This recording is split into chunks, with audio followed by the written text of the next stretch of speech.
Let me ask you, I know each game means the same, right? But when you get to around Thanksgiving, you're a week shy of that, things start to crystallize where you're at. So when you look at the opponents in these next two games, being at home, do you think, in a lot of ways this will tell whether you're, still in the division hunt or a wild card, or it'll say a lot about your 2020 season, how you play these next 2 weeks?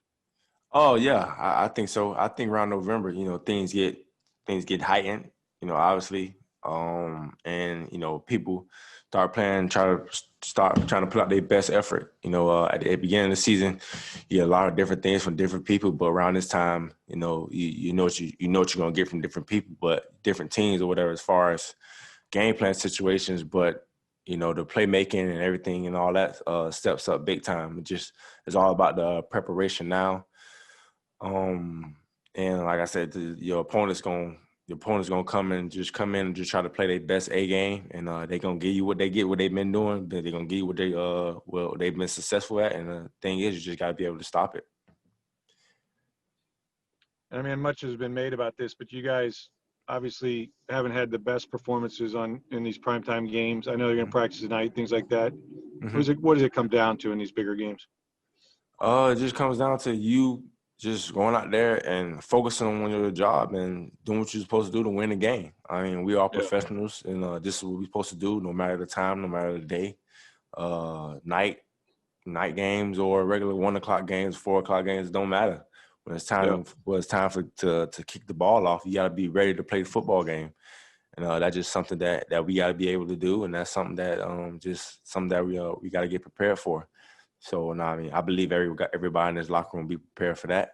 And I think the coaching staff had a good plan in place. And I think we'll be ready. Thanks. All right, next is Jenna Lane.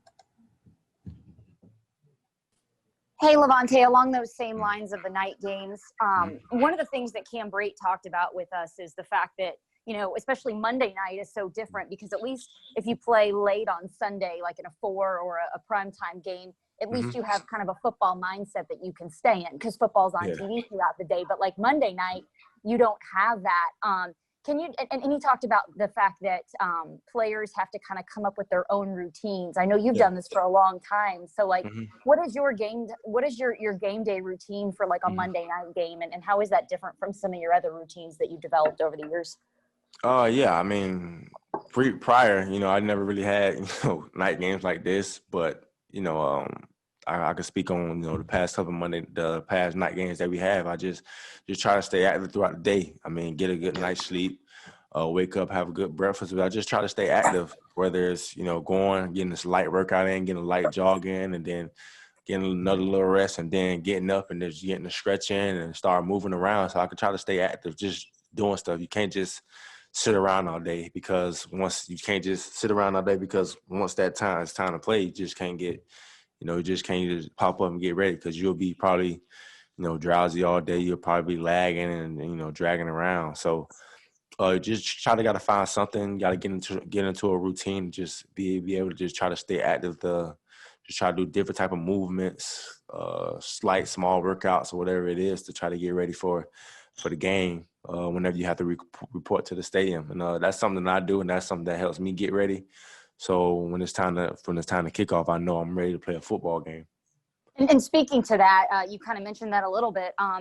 Being alert, I know that when your mind and your brain, especially in your position too, because you have to anticipate so much and you have to be so in tune with what the quarterback's doing. If he's going to pump fake you or watch out for the play action or the trick plays. But how hard is it when you're used to having to be mentally alert for a 1 o'clock game? How hard is it kind of training your brain to do the same things, at 8 and 9 o'clock at night, 9:30 at night? Sometimes, I mean, it's like you said, it can be difficult. Obviously when you wake up for a 1 o'clock game, you already know. You get into your routine early. You getting your last a little bit of preparation in, whatever it may be.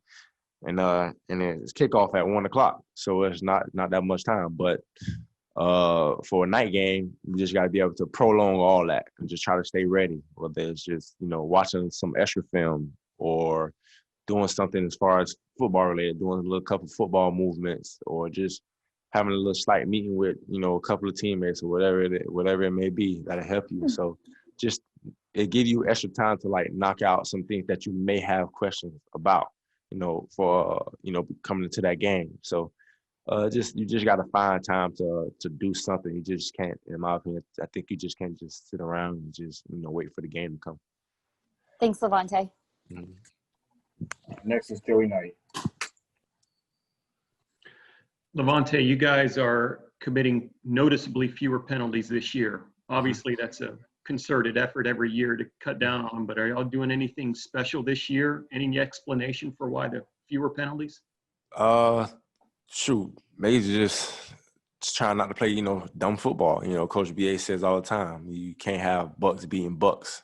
And that's something that been going on around here a long time, as far as, penalties and doing, dumb stuff on the football field.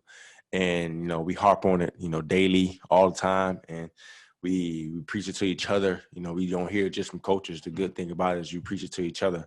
You just got to tell guys to be smart in certain situations and things like that. So I think that's one of the main things. And then just growing, just the discipline of the football team, just everybody just learning, learning the rules.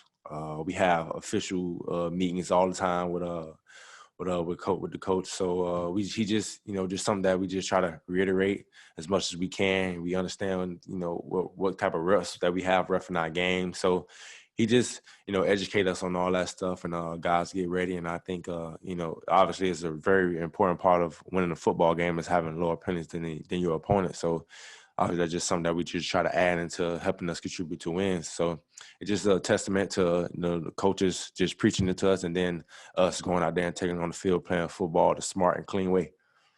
And you may encounter Tyler Higbee a little bit Monday night, Mm-hmm. tight end. What's your impressions of him? What does he do well in your opinion? Oh man, he's a savvy guy. Not a lot of tight ends. His size can move the way he move.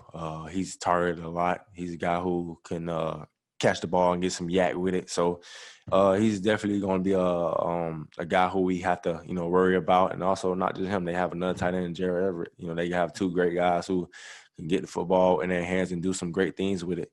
So it's going to be a fun matchup for us all across the board. They got weapons everywhere, not just those guys, but for sure those guys are, when you have tight ends who could do what they do, definitely makes your offense even more potent. Thanks. All right, next up is Sarah Walsh. Hey, Lavonte. You guys have been really great in bounce back games after a poor performance, and then it's like you come out the next week and it feels like everything gets corrected, and obviously we saw that in Carolina. So then when you're coming off a high, so I don't know if it's like a chip on your shoulder and you guys are just so motivated to get it corrected. When you're coming off what you did now Sunday where it's such a high, what's that motivation, or what's that, you don't have that chip of like, man, that was bad, we got to get it fixed. So how do you, I guess, sort of fuel yourselves the same way you do when you've come off those games you hate?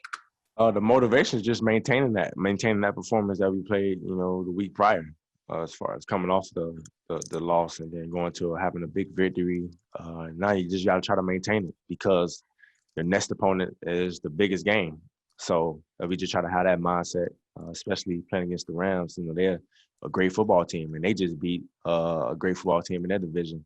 So it's definitely going to be a challenge for us. So our whole mindset is just go out there, just try to maintain our performance and get better from our performance too as well. So I think everybody just got to have the right mindset going into it. Everybody make sure everybody's on the same page. Like, we got another football game coming up. It's going to be a big game too, no matter opponent. But in this instance, we playing the Rams. So it's going to be a fun football game, and we need to be prepared better than we prepared last week. So we're just gonna see when everybody gets in, and when after we have our first practice, we're gonna see where everybody at.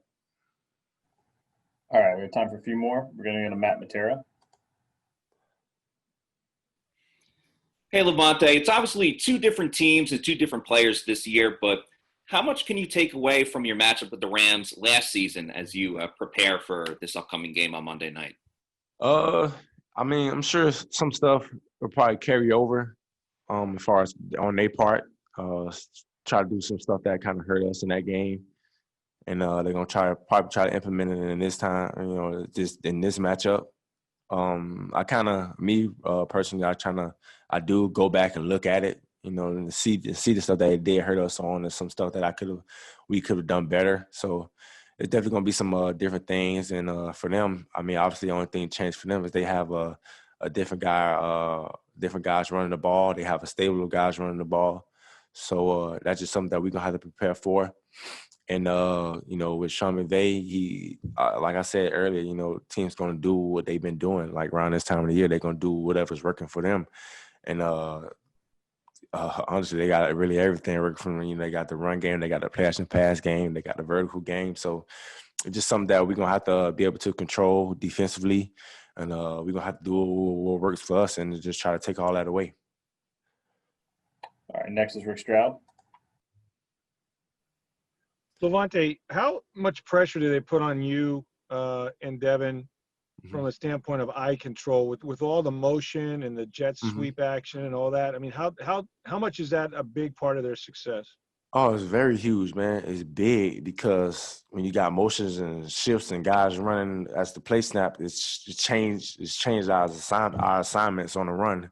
It changes our gaps on the run. So we got to be really in tune with that. We got to play discipline, real discipline football. Got to have great eyes. So that's just something that they try to do to try to get guys, especially guys like us. People do that to guys like us who like to flow, who like to, run around. So that's definitely going to be a challenge for us. We got to be real disciplined in that part and that aspect of the game. So it's something that we have to take in a week and just really work on and hone on. And then once we be able to take care of that, the game will be easy for us. Thanks. All right, for our last one, we're going to go to Carmen Vitale. Lavonte. Hey, Carmen. I just wanted, this time of year means the holidays, and you are giving away some turkey dinners in your hometown of Miami. Why is doing stuff like that so important to you and helping out the community with your foundation?